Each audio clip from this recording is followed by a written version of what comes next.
Halo guys, selamat datang. Di video kali ini kita bakal bikin budget planner yang versi terbaru dari video yang udah pernah saya share di tahun lalu. Jadi ada fitur-fitur yang ditambahkan gitu ya biar lebih enak. Nah, buat teman-teman yang mau langsung pakai, cek aja link di deskripsi di situ. Dibuka lalu bisa di-download, oke? Nah, untuk cara pakai dan cara buatnya akan kita bahas di video ini. Nah, pertama kita buka sheet yang pengaturan. Nah, di sini ada 5 kategori dan teman-teman isi dulu. Contohnya di bagian income ditulis nih sumbernya ada gaji bulanan, ada komisi affiliate, dan lain-lain. Terus juga di bagian saving, simpanan misalnya nabungnya ada simpan di celengan atau di e-wallet atau misalnya nanti ada investasi, reksadana dan lain-lain isi. Kemudian ada bagian hutang, debt, misalnya pinjol, cicilan. Kemudian bills, tagihan, bisa listrik, air, internet, dan lain-lain. Kemudian ada expenses untuk pengeluaran harian, bisa ngopi, beli buku, dan lain-lain. Oke? Nah, setelah itu kita ke sheet yang namanya sesuai bulan. Oke? Nah, ini nama sesuai bulan karena ini tuh untuk tracker budgeting per bulannya gitu ya. Jadi nanti tiap bulan bakal diisi terus. Kita mau budgeting nih, bulan budgeting untuk setiap kategori itu mau ngeluarin berapa. Kayak gitu kan. Nah, di bagian months itu isi dengan bulan saat ini atau bulan di sheet-nya gitu ya. Jangan sampai salah atau berbeda karena nanti akan ada hubungannya sama ngambil data di bagian transaksi. Nah, cara isinya, jadi kayak kita di bagian detail pilih nih kategori yang udah kita isi tadi, lalu ditulis budgetnya berapa. Misalnya gaji bulanan 3 juta nih kira-kira bakal masuknya. Di bagian saving pun sama, ya kan? Pilih detail kategorinya, lalu isi budgetnya. Untuk debts, bills, expenses itu juga sama ya, isi detail, lalu budget kayak gitu. Oke, nah saat ada ini transaksi atau misalnya ada pemasukan atau mau ada pengeluaran, baru kita ke sheet transaksi. Nah, di sheet transaksi ini, isi bagian tanggalnya, lalu nama transaksinya apa, dan harus sesuai ya bulannya dan tahunnya gitu. Lalu nanti ada tipenya apa, kemudian ada kategorinya apa, bisa disesuaikan. Nah, nanti subkategorinya itu harus sesuai gitu sama yang diisi kita. Misalnya kalau gaji bulanan ya subkategorinya gaji bulanan karena nanti datanya akan ditarik ke bagian trackernya. Contohnya di sini kan aktualnya jadi 1 juta gitu kan dari income. Kayak gitu. Jadi harus sesuai. Oke? Oke, sekarang kita ke tutorial pembuatan dari trackernya. Nah, di sini untuk pembuatannya nggak dari nol, tapi dari hasil video tutorial sebelumnya. Jadi teman-teman kalau pengen buat dari nol, cek dulu di video itu, oke? Nah, sekarang di video ini kita mau mengupgrade gitu ya, mengubah si tracker ini. Karena akan ada penambahan seperti fitur saving, debts, dan income itu mau ditambahin barisnya. Lalu ada chart baru untuk apa ya namanya tuh? Perbandingan antara savings dengan pengeluaran gitu. Jadi nanti ketahuan nih nabungnya berapa, pengeluarannya berapa. Jadi nggak masuk ke spending breakdown. Terus juga ada penambahan untuk drop down di bagian detail.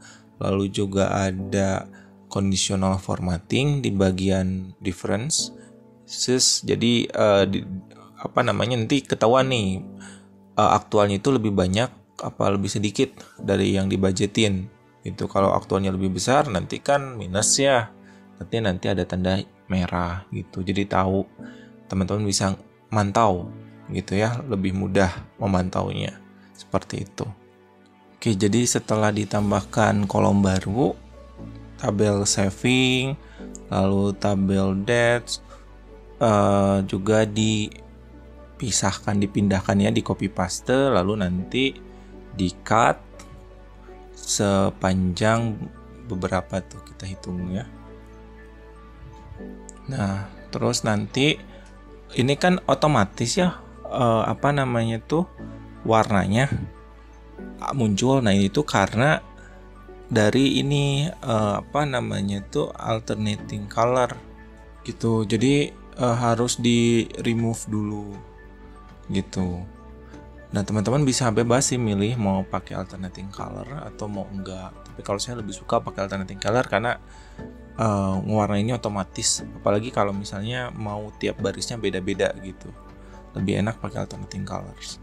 Kayak gitu ya.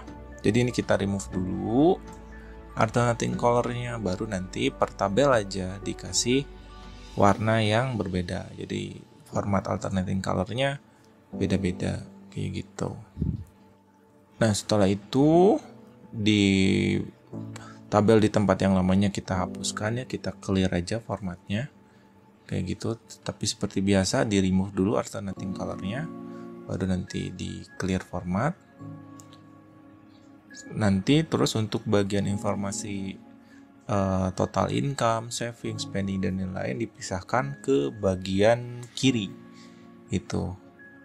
Jadi nanti di bawah total income ada total saving, total spending, sama bagian left to spend. Nah, terus sekarang kita ke bagian helper column atau helper table. Nah, jadi helper table itu biasa dipakai kalau misalnya kita butuh perhitungan-perhitungan tertentu atau data-data tertentu untuk sebagai pembantu gitu. Di sini untuk chartnya, karena kita nggak bisa langsung ambil data dari tabel yang ada, maka kita perlu tabel pembantu gitu ya. Di sini saya perlu tabel pembantu untuk memberikan data masing-masing kategori dari 5 kategori itu gitu kan. Nah, di yang sebelumnya itu kan disimpan di belakang chart ya. Jadi apa ya namanya, takutnya kehapus atau misalnya lupa apa gimana. Kalau nggak mau kita edit itu, dia harus mindahin chartnya dulu gitu kan, agak ribet. Nah, jadi nanti untuk helper kolomnya ya kita pisahin aja ke kolom lain. Jadi nggak usah di belakang chartnya. Terus juga itu apa namanya, nanti bisa di hide aja gitu si tabelnya kayak gitu. Nah, di sini untuk row-nya kan asalnya ada tuh row yang 5, dia kan lebar banget ya. Nah, sekarang tuh mau saya bikin jadi ukurannya itu standar 21, tapi terdiri dari beberapa baris gitu. Jadi nggak satu baris yang dilebarkan. Kenapa? Biar nanti saya bisa masukin data-data yang dari helper itu tuh dengan ukuran yang default gitu, 21 gitu. Dan untuk kedepannya lebih bagus begini gitu. Kalau misalnya teman-teman pengen yang lebar yang besar, ya udah merge aja, gabungan dari beberapa baris atau beberapa kolom aja gitu. Jangan satu kolom atau satu baris yang kita lebarin gitu ya. Karena nanti akan menyulitkan kalau misalnya mau memasukkan data di row yang sama atau baris yang sama kayak gitu. Nah, di bagian helper column ini untuk bagiannya itu ngambil langsung dari total ya, data total. Misalnya total budget hutang ya di bagian dev bagian bawah tuh yang budgetnya gitu. Jadi totalnya gitu ya, sumnya gitu, jumlahnya gitu ya. Terus saya juga perlu untuk bagian spending. Spending ini intinya gabungan aja, gabungan pengeluaran. Jadi dari hutang, tagihan sama expenses ya, yang pengeluaran hariannya itu. Kayak gitu. Jadi nanti ketahuan. Untuk chart yang baru ya. Jadi saving versus spending ini. Gitu. Kalau saving nggak langsung aja ngambil dari tabel. Tapi untuk spending itu nanti di jumlah dari 3 kategori gitu ya, yang debts, bills sama expenses gitu. Kayak gitu ya, guys. Oke. Juga cek lagi nih di bagian totalnya rumusnya udah benar apa belum. Karena kan tadi kan ada penambahan baris, kemudian ada ini kan penambahan kolom kayak gitu. Jadi cek lagi, siapa tahu ada baris yang enggak terhitung. Jadi nantinya kan akan miss ya. Jadi dicek lagi rumusnya, kemudian range-nya, rentangnya apakah udah pas atau belum kayak gitu. Terus kalau udah gitu untuk bagian chartnya langsung aja ambil data dari yang kolom helpernya atau tabel helpernya gitu ya. Nah, untuk nambahin chart yang baru nih, kita ke insert chart lalu pilih chart gitu ya, ke insert chart. Nah, nanti kita pakai yang ini, yang apa namanya, yang pie chart. Kalau enggak, teman-teman bisa langsung aja copy paste aja dari yang spending breakdown kayak gitu. Cuma nanti sumber datanya kita ubah, kita ganti gitu ya. Nah, data range tinggal klik aja, nanti klik 2 kali dari si chartnya ini kayak gitu.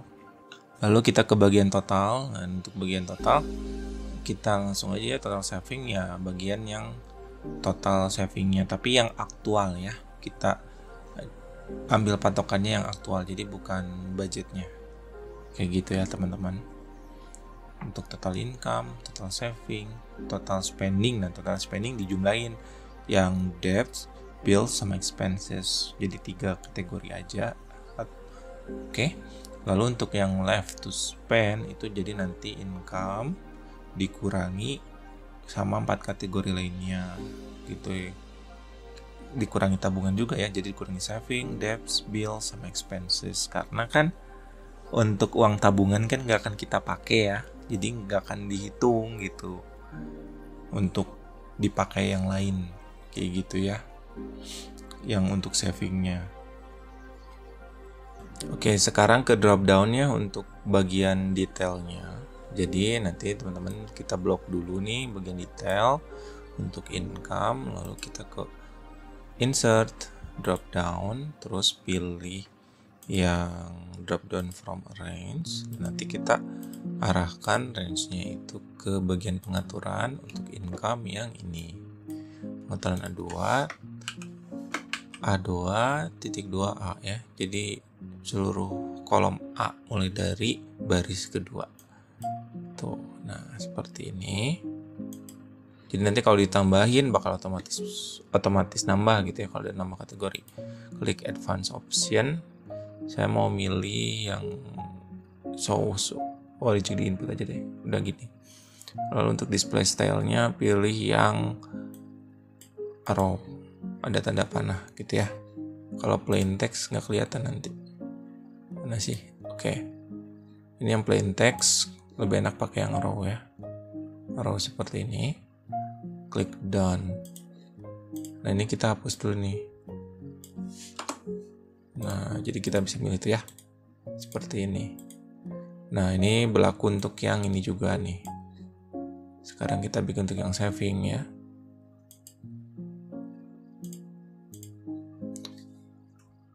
Advance option, lalu juga pilih yang arrow.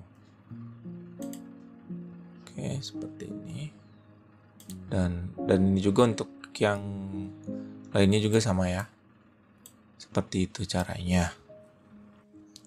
Oke.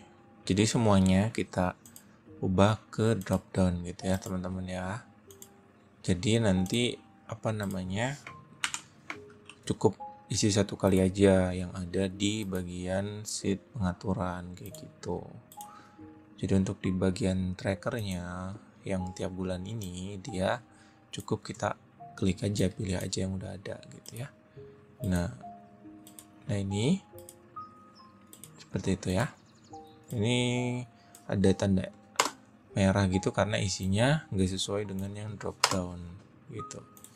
Oke, setelah itu untuk budget, nah kita kan isi budget ya. Budget itu dia yang kita isi secara manual. Kalau aktual nanti berdasarkan dari data transaksi ya, seperti itu. Nah sekarang paling kita mau ngasih conditional formatting untuk bagian perbedaannya ya, difference-nya. Ini kita bisa blok aja. Nah untuk ngeblok yang bagian lain sambil tekan tombol control ya, CTRL gitu. Kayak gini. Nah, di blok ini. Nah, ini tujuannya mau menandai kalau perbedaannya itu dia minusnya di sini itu artinya aktualnya lebih besar daripada yang kita budgetkan gitu. Jadi buat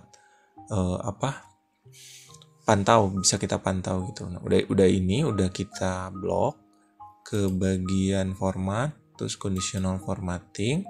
Nanti kita pilihnya yang less than, less than 0 jadi yang kurang dari 0. Kita beri warna merah misalnya seperti itu. Sebentar, ini warna teksnya tetap hitam tapi warna backgroundnya dia merah atau oranye gitu ya. Seperti ini. Nah, sekarang kita coba cek dulu ya di sini. Misalnya di sini kita aktualnya 1750 misalnya. Ternyata benar ya, minus ya.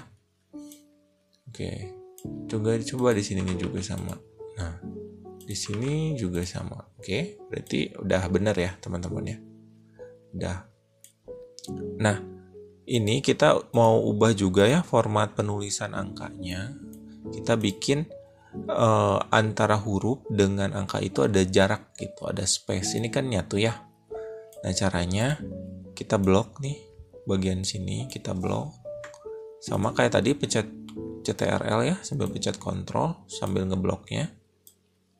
Nah, di sini kita mau ubah formatnya. Kita ubah formatnya ke format number, pilih yang akunting ya, akunting. Seperti ini.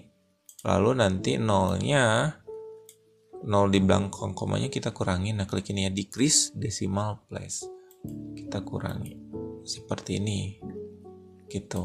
Jadi akan lebih mudah. Terlihat enak lah kalau ininya ya, tampilannya. Untuk yang income juga boleh kalau mau sama. Tapi kalau untuk income lebih enak begini. Gitu. Nah, ini kita kasih conditional formatting juga. Conditional formatting kita beri less than 0 ya. Kita kasih warna oranye juga gitu ya. Atau merah misalnya. Oranye aja deh ya. Kalau misalnya dia minus gitu. Jadi ketahuan nih, oh ternyata pengeluarannya udah minus. Jadi udah pengeluaran lebih banyak daripada pemasukan. Seperti itu.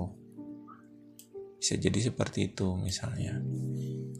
Oke, sekarang udah kasih conditional formatting. Nanti kita mau bikin bagian yang si transaksinya kayak gitu.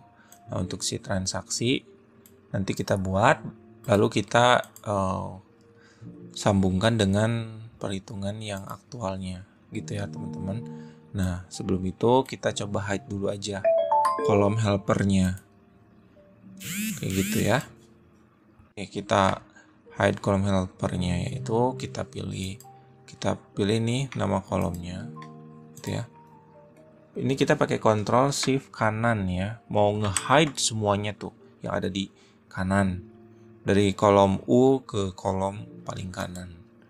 Terus pilih hide, klik kanan lalu pilih hide column seperti ini.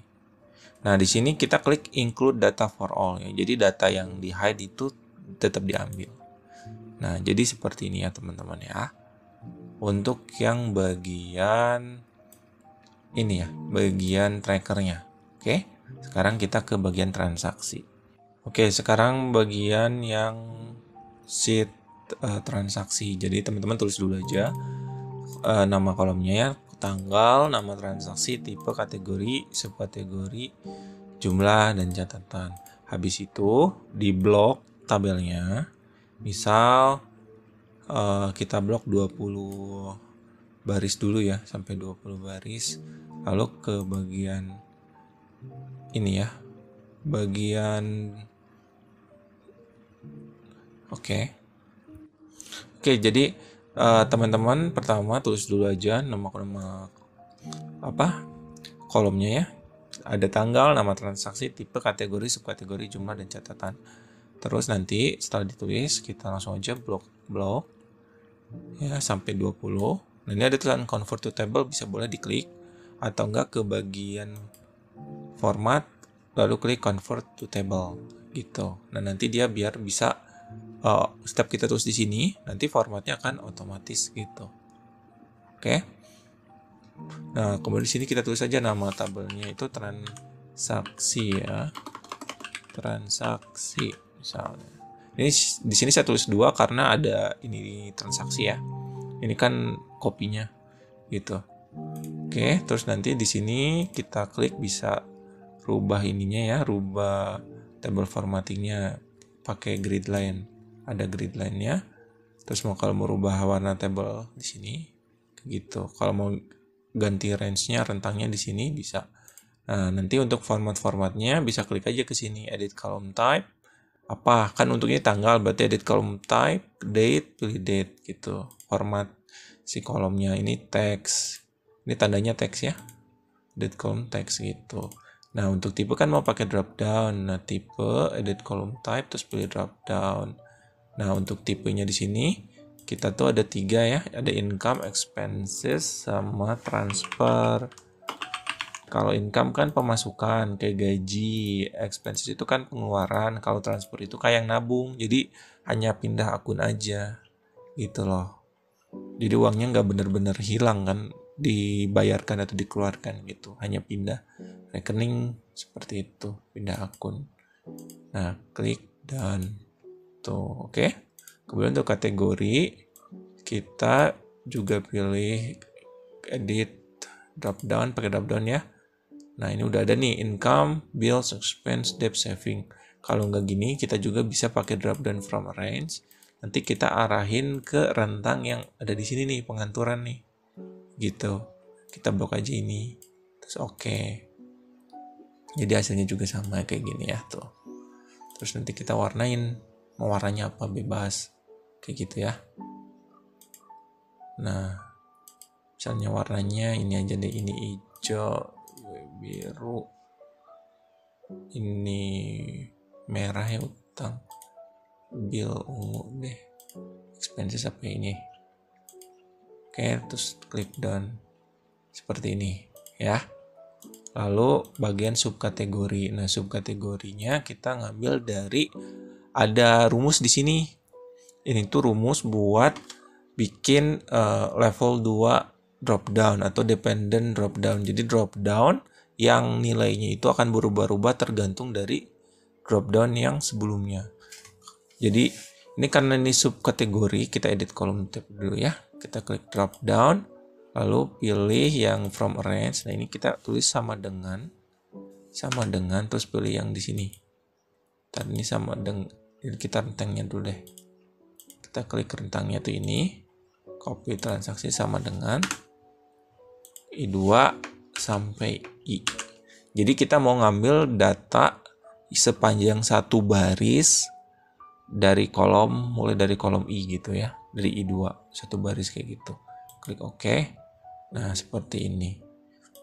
Nah, jadi apa itu dependent drop down? Jadi itu tuh drop down yang isinya itu menyesuaikan dari kategori yang lain gitu.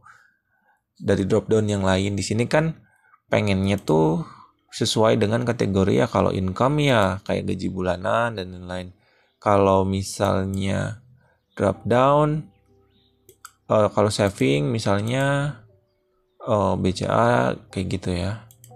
Nah, di sini tuh kita cek lagi income, gaji bulanan, komisi affiliate, ada pinjol, ada BCA. Nah, ini perlu dicek lagi.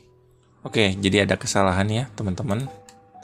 Jadi ini drop down from range-nya itu kan harusnya satu baris ya. Jadi ininya itu dia bukan sama dengan titik 2i, karena kolom ini mau baris berarti baris 2 gitu ya, sampai titik 2 gitu. Itu tadi salah saya salah. Oke. Nah, seperti ini. Jadi lihat ya. Nah, dependent ini tuh gini. Jadi misalnya ini kategori income, maka munculnya yang berhubungan dengan income. Kalau misalnya berubah jadi saving, maka munculnya akan yang sesuai saving. Nah, itulah namanya dependent drop down. Seperti itu. Ya. Oke, seperti itu ya, teman-teman. Nah, lalu sekarang kita ke bagian ininya ya. Oh, ini ada error berarti karena ini kan ya kategorinya berubah. Maka ini ada notif gitu kalau bagian drop down-nya berubah gitu ya. Nah, sekarang kita ke rumusnya. Di sini ada, nah, ini rumusnya seperti ini. Oke, sekarang kita ke rumus pembantunya ya di sini. Bisa dilihat kan ada by row ya. Jadi fungsi by row ini dia untuk menjalankan lambda untuk setiap baris di range D2 sampai D. Jadi sebanyak sampai bawah gitu ya. Mulai dari baris kedua di kolom D gitu kan. Nah, setiap sel di kolom D itu dianggap sebagai X gitu ya. Jadi X ini tuh untuk sebagai variabel gitu, menandakan sel yang ada di kolom D2 ke bawah gitu ya. Kemudian ada di sini kan ada rumus match ya. Nah, match ini dia itu untuk mencari posisi kolom di sheet pengaturan yang headernya cocok dengan nilai X ini. Gitu, karena X ini itu kan dia 5 kategori itu ya. Gitu loh. Dan di sheet pengaturan kan headernya itu ya, atau kepala tabelnya kayak gitu. Nah, lalu di indeks, rumus indeks ini dia untuk mengambil seluruh kolom di bawah header yang sesuai dari sheet pengaturan gitu. Jadi kan nanti dicari dulu nih header yang cocok, misalnya saving, nanti data saving lah yang diambil semuanya yang di kolom saving itu kayak gitu. Nah, yang filter, nah dia itu untuk menyaring gitu data dari kolom yang ditemukan tadi agar hanya yang tidak kosong yang diambil gitu guys, ada tanda tuh. Jadi ngambil yang nggak kosong kayak gitu. Terus juga ada unique. Nah, unique ini untuk ngambil data unik. Jadi yang diulang 2 kali nggak akan muncul lagi. Ada transpose karena dia hasilnya itu kan ini ya ke bawah gitu ya, ke kolom gitu kan.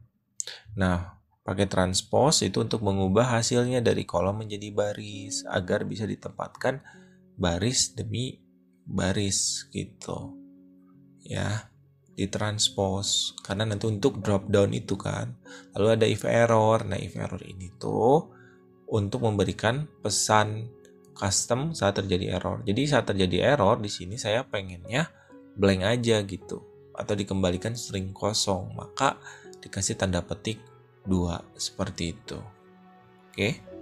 Jadi intinya fungsi rumus ini tuh untuk mencari nilai unik dari suatu kolom di sheet pengaturan berdasarkan nama kolom yang disebut di kategori ini gitu. Jadi berdasarkan 5 kategori ini kayak gitu intinya. Oke, setelah itu kita balik lagi ke sheet yang tracker tadi untuk merubah yang bagian aktualnya kayak gitu ya. Nah, ini kan masih langsung dimasukin. Nah, kita aktualnya itu pakai rumus sum if ya. Jadi dijumlahkan jika memenuhi kriteria tertentu. Nah, di sini kita lihat ya, misalnya nih. Yang pertama itu rentangnya ya, sum range-nya. Itu. Di sini kan kita pakai sheet transaksi ya. Yang dijumlahkan itu sheet transaksi di kolom F mulai dari baris kedua. Coba kita lihat kolom transaksi. Nah, di sini F2 ke bawah. Jadi kita mau menjumlahkan ini. Oke. Di posisi seperti itu. Lalu dipilihlah kriteria range-nya itu adalah ada di transaksi D2. Jadi maksudnya di bagian kategori ini rentangnya income, bills, dan lain-lain yang 5 kategori itu. Itu kan ya. Kan kriterianya. Lalu kriterianya itu adalah ini kita arahkan ke judul dari ini. Income. Oke. Jadi nanti terus jangan lupa kalau yang ini kita kunci ya, pencet F4 kayak gitu. Jadi kriteria yang pertamanya adalah kategorinya harus income. Oke. Kan transaksi D2 ini kategori. Ini untuk income berarti kategorinya harus income. Yang kedua ini adalah tanggal kayak gitu. Jadi ini tuh kolom tanggal ya, transaksi A2 ini adalah kolom tanggal yang ada di sini. Jadi penjelasannya adalah tanggal yang ada di kolom tanggal ini, di si transaksi ini, dia harus lebih besar atau sama dengan dari bulan yang ada di trackernya. Ini kan trackernya itu di C2 ya. Yeoman sini tuh dia untuk ngambil tanggal terakhir dari bulan tertentu. Yang ada di sini kan C2 ya. Kita mau ngambil tanggal terakhir dari bulan, kemudian min 1, jadi 1 bulan sebelum dari C2 ini. Kalau misalnya di bulan di sel C2 berarti kita pilih 0. Berarti kita bulan tanggal terakhir di bulan Mei. Oke. Dan di sini kita ngambil minus 1 karena kita mau ngambil ini bulan sebelum dari Mei kan April. Lalu ditambah 1 hari. Jadi intinya rumus ini itu untuk mencari tanggal 1 di bulan Mei. Jadi transaksinya itu lebih besar atau sama dengan dari tanggal 1 Mei. Oke. Dan bikin lagi nih untuk yang akhirnya, tanggal terakhirnya. Yaitu kurang dari sama dengan ini. Jangan lupa pakai tanda petik 2 juga. Yeoman langsung aja Yeoman C2 0. Berarti tanggal terakhir di bulan yang ada di sel C2 gitu. Karena di sini 0. Oke. Lalu ada kriteria lagi transaksi E2-nya. Nah, transaksi E2 sampai E itu adalah kolom E itu adalah subkategorinya kayak gitu. Jadi ini di subkategorinya harus sama gitu ya dengan yang ada di sini. Ini kan ini nggak perlu dikunci ya, karena kan nanti mau di drag and drop gitu kayak gini. Oke, lalu enter, ditarik ke bawah. Nah, coba kita lihat di transaksi ya. Ini kita ngambil contoh di transaksi. Kita pilih yang misalnya ini income, ini di bagian ini ya, komisi affiliate.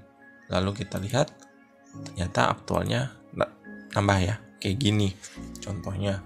Dan ini berlaku di semuanya, di bagian aktual pun sama, di saving sama gitu ya, di debt sama. Yang membedakan nanti adalah bagian ininya nih, yang D2 nih ada kategorinya ya. Ini kan income, kalau ini pakai saving, kalau debt ya debt. Terus yang Yeoman semuanya sama. Terus jangan lupa yang transaksi E2-nya harus sesuai dengan detail yang ada di tabelnya masing-masing. Kayak gitu ya guys. Nah, ya teman-teman, jadi seperti itu. Oke. Nah, jadi nanti hasil akhirnya ya akan seperti yang ada di sini gitu teman-teman. Oke. Kayak gini ya hasil akhirnya. Nah, jadi kalau buat teman-teman yang pengen langsung pakai, bisa cek link di deskripsi. Kalau yang pengen lihat video tutorialnya, cara pembuatannya tadi sudah saya jelaskan ya teman-teman. Semoga membantu. Dan mohon maaf apabila banyak kekurangan di video kali ini. Insya Allah akan selalu saya coba untuk improve. Sampai jumpa di video selanjutnya.